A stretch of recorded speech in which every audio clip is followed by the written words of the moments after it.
se conoció hoy día y como se había anunciado, hoy día era el día fundamental en que la Corte Suprema iba a comunicar su decisión frente al caso de Martín Pradenas. Y efectivamente los trascendidos estaban en lo correcto. La Corte Suprema anuló el juicio inicial en su contra, que lo había sentenciado a cumplir 20 años de cárcel por 2 delitos de violación y 5 de abuso sexual, y ha ordenado un nuevo juicio.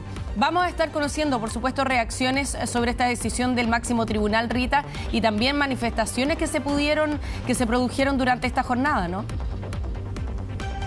Exactamente. De hecho, el abogado defensor de Martín Pradenas ya ha emitido algunas declaraciones luego de conocerse este fallo. Se acoge el recurso de nulidad que fue presentado justamente por la defensa de Martín Pradenas, acusando la imparcialidad del juez que dictó este fallo. Luego de que se conociera la sentencia, él realizara algunas publicaciones en sus redes sociales, Cari, referentes justamente al que hasta en ese entonces era imputado y luego condenado Martín Pradenas, justamente con las palabras como Martín Pradenas violador, como parte de lo que publicó en sus redes sociales. Apelando a eso es que la defensa presenta este recurso de nulidad, diciendo que aquí no había una imparcialidad, que derechamente se inclinaba este juez por un lado de las partes, en este caso la parte querellante, y es por eso entonces que se presenta este recurso, que finalmente se conoce hoy el resultado, que se acoge finalmente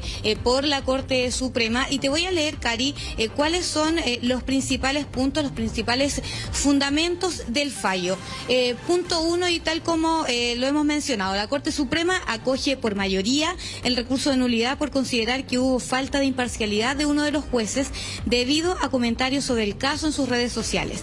Punto 2, los comentarios fueron realizados mientras se desarrollaba el juicio oral, por lo que deja en posición desfavorable a una de las partes. El punto 3 indica que la imparcialidad de los jueces es un derecho fundamental, universal, tanto para imputados como para las víctimas. Punto 4, el máximo tribunal no cuestiona las temáticas de fondo como pruebas, participación del imputado y la utilización de la perspectiva de género para resolver el caso. 5, la Corte Suprema ordena un nuevo juicio oral con jueces habilitados, por lo que el imputado seguirá en prisión preventiva. Y punto 6, se ordenó a la Corte de Apelaciones de Temuco instruir una investigación al juez para establecer si hubo una infracción a sus deberes funcionarios en su actuar. Respecto justamente a uno de los puntos que mencionaba, Cari, que no se cuestionan las pruebas, por ejemplo, se refirió también el fiscal, porque aquí finalmente lo que tú decías al inicio, no se cuestiona la forma, las pruebas, sino que más bien lo que sucede con este juez.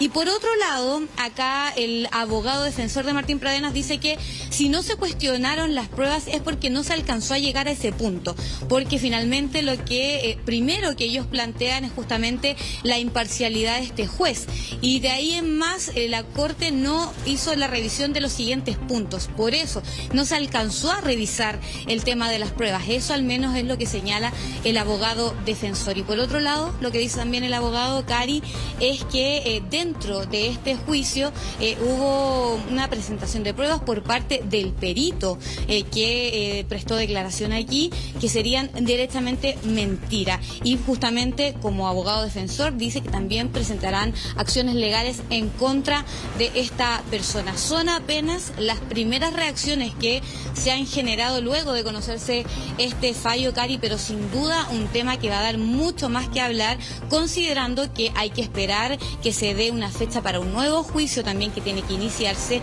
si es que se van a presentar nuevas pruebas, que puede suceder también, y por otro lado que se mantiene la prisión preventiva, pero en este caso ya Martín Pradenas continúa siendo un imputado y ya no condenado. Claro, como que vuelve a foja cero, sigue en calidad de imputado como estaba hasta antes que se dictara sentencia y condena posterior en el primer juicio, ¿no? En esa calidad que hoy día queda y se mantiene en prisión preventiva, que hoy día vamos por parte. Yo creo que tenemos que ir viendo los casos también en que se han producido alteraciones de las medidas cautelares en la medida que han ido avanzando los casos, y hay situaciones donde los imputados han quedado libres después de la anulación del juicio. ahora no ocurrió esto. Y yo creo que aquí también pesa lo que ocurrió con Karen Rojo entre medio, lo que ha ocurrido con otros imputados del delito de violación, que después de que han quedado con una medida cautelar distinta, han evadido la acción de la justicia. Sin ir más lejos, en Curicó hay un imputado que todavía no ha podido ser encontrado, un joven de 20 años que está acusado de violación y que en el intertanto, entre que se anuló un juicio y se estableció, en ese caso incluso, entre el veredicto y la condena, cambiaron sus medidas cautelares y él aprovechó eso para escapar de la acción de la justicia. Hoy día está prófugo. Así que en este caso, lo primero que hay que destacar es que se mantiene en prisión preventiva. Esto a la espera de que se fije, como tú decías, Rita, un nuevo juicio oral en contra de Martín Pradenas. ¿Cuáles son las particularidades que tiene que tener este juicio oral? No se pueden sumar nuevas pruebas. Tiene que ser con las mismas pruebas que fueron rendidas en el primer juicio. Y lo único que cambia es la valoración que hace otro tribunal. Ahora, con lo que presentó la defensa de Martín Pradenas respecto de las actuaciones de este juez en redes sociales, el máximo tribunal estaba casi de manos atadas respecto de anular la primera sentencia. Porque es tal el nivel de falta de imparcialidad que tiene que tener un juez, es tan grave la falta, por decirlo de alguna manera, que no podían dejarla pasar. Entonces, por lo tanto, se establece esta anulación del juicio. Ahora, también es bien caprichoso cuando la defensa de Martín Pradenas dice que aquí se podría haber impugnado las pruebas presentadas porque el máximo tribunal no llegó a revisar eso. Claro, hay que agregar que se podrían haber impugnado como se podrían haber aceptado. O sea, si es que el máximo tribunal no llegó a examinar ese punto, existían 50% y 50% de probabilidades de que las pruebas fueran ratificadas o fueran desestimadas. No hay garantía de que al revisarlo el máximo tribunal hubiera desestimado las pruebas en contra de Martín Pradenas. Eso también es una interpretación bien parcial respecto de lo que podría haber ocurrido. Y como en todo tipo de fallos, aquí hay distintas interpretaciones. Lo cierto es que la Corte Suprema se refiere específicamente en esta anulación a la forma de actuar del juez. ¿Por qué? Porque señalan que de esa manera anticipa su posición y queda la sensación de que tenía una idea preconcebida respecto de lo que iba a fallar. Ahí es donde está el punto que hoy día tiene más controversia, ¿no? Y que a todas luces, y lo reconocen los mismos abogados querellantes, es una conducta que no corresponde en un juez.